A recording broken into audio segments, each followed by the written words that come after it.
All the king's men. Oligodendrocytes. Oligodendrocytes are myelin-forming cells. However, there also exist the so-called satellite oligodendrocytes, non-myelinating, that are not directly associated with the myelin sheath. These are perineuronal cells that regulate the microenvironment of neurons.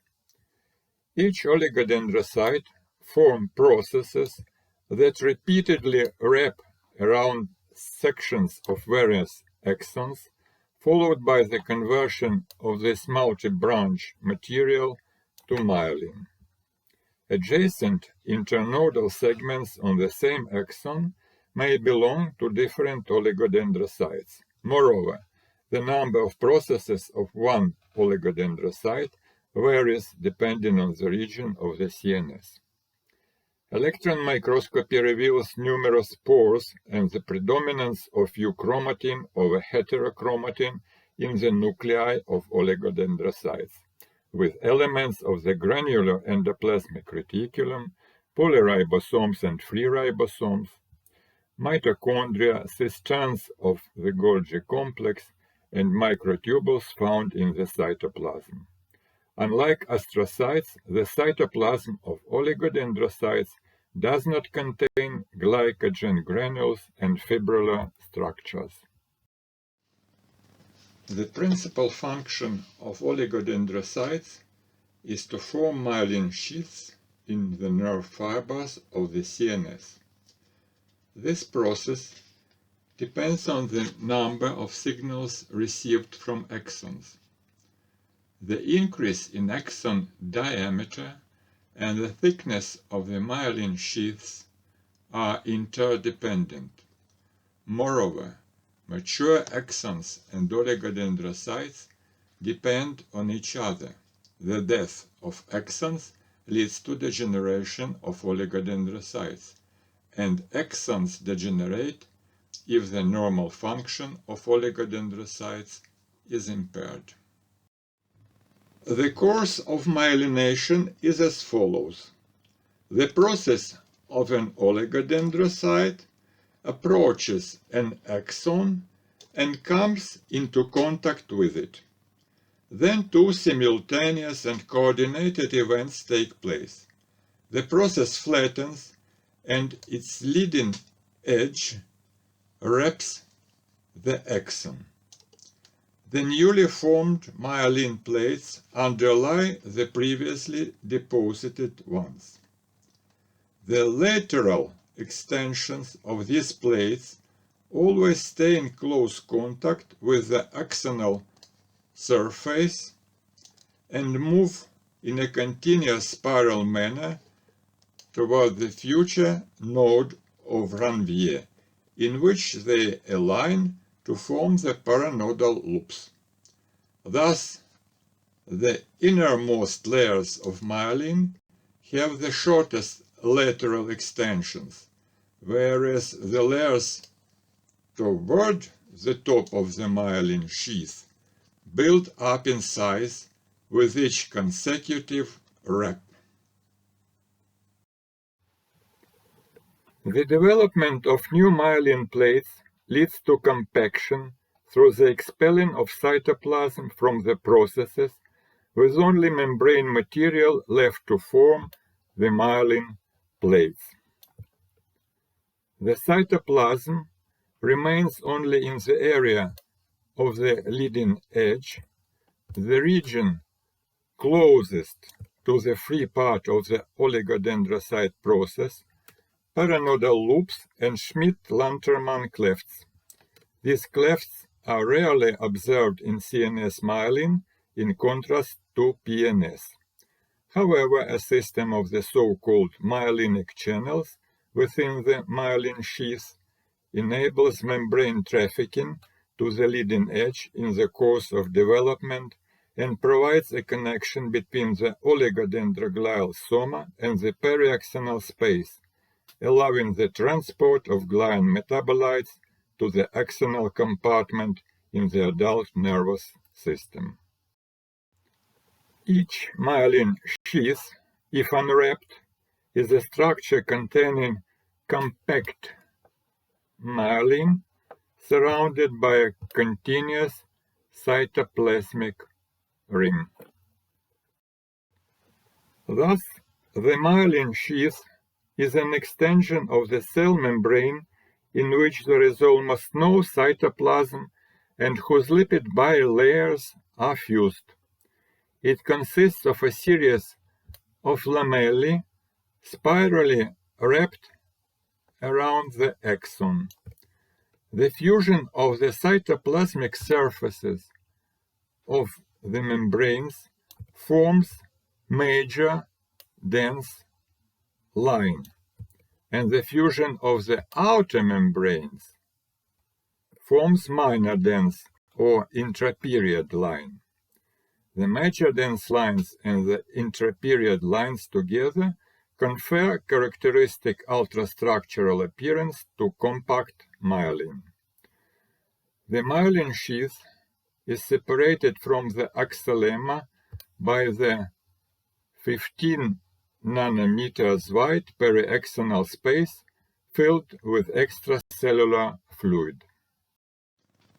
In the longitudinal section, the myelin sheaths successively located along the axon, formed by processes of different oligodendrocytes or different processes of the same cell, are called intranodal segments. They are separated by nodes of Ranvier. The nodes are about 1 or 2 micrometers in size, whereas the internodes can be up to 1.5 millimeters long, depending on the axon diameter and the fiber type. Processes of astrocytes or polydendrocytes are in contact with the nodes. The cytoplasm-filled paranodal loops of myelinating cells are spirally wrapped around the axon at both sides of the nodes.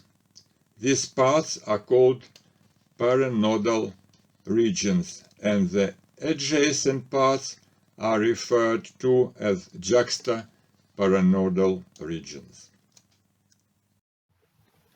Myelin is a poorly hydrated structure containing only 40% of water as compared with 80% in the gray matter.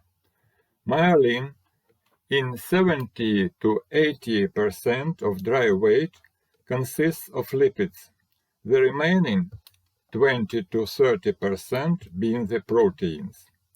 Lipids impart the electrical insulating properties of myelin, and proteins stabilize intermembrane interactions between the myelin plates and between axons and myelin sheaths.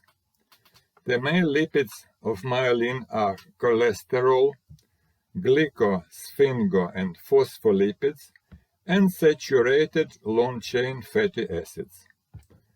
Proteins are mainly represented by myelin basic protein, proteolipid protein, and its isoform DM20. Detected are smaller amounts of cyclic nucleotide phosphodiesterase, myelin-associated glycoprotein, myelin oligodendrocyte glycoprotein, and some other substances. All other functions of oligodendrocytes are largely associated with the presence of the myelin sheath. Saltatory conduction is defined as an action potential moving in discrete jumps along a myelinated axon. The action potential is the influx of sodium ions through voltage-gated sodium channels into the axoplasm. In myelinated nerve fibers, these channels are concentrated in the nodes of Ranvier. The conduction of action potentials along the axon is provided by electrotonic currents between the segment of the axon where an action potential has just been generated, and the rest of the axon. The myelin sheath focuses these currents into each node of Ranvier because of the low capacitance of the myelin, which drains very little current through the membrane and leaves most of those local currents to spread longitudinally and pass into the sodium channels at the next node of Ranvier. The current opens the channels and a new action potential is generated. The fact that individual action potentials in myelinated axon are generated at successive nodes of Ranvier leads to the appearance of a saltatory phenomenon, but in fact action potentials do not jump along an axon. Saltatory conduction provides one advantage over conduction that occurs along an axon without myelin sheath. Therefore, the increased speed of conduction enables faster interaction between neurons. Moreover, the greater the thickness of the myelin sheath and the distance between the nodes of Ranvier, the greater the conductivity rate. Axon development and regulation of its diameter. Myelin is an important factor affecting the internal organization of the axon and its subsequent growth. However, regardless of the myelin formation, signals from the oligodendrocytes were shown to be sufficient for axon growth induction, ensured by the accumulation and organization of a network of neurofilaments. Maintaining axon structure and vitality. In the absence of proteolipid protein and DM20 proteins in mice, structural anomalies in axons represented by swelling and degeneration with the formation of spheroids were observed. Development of neural pathways. Oligodendrocytes and myelin play an important role in the development of pathways. Since the formation of myelin begins at different times in different parts of the CNS, myelin, exhibiting inhibitory properties, can serve as a boundary and directing structure for growing axons. Thank you for the attention.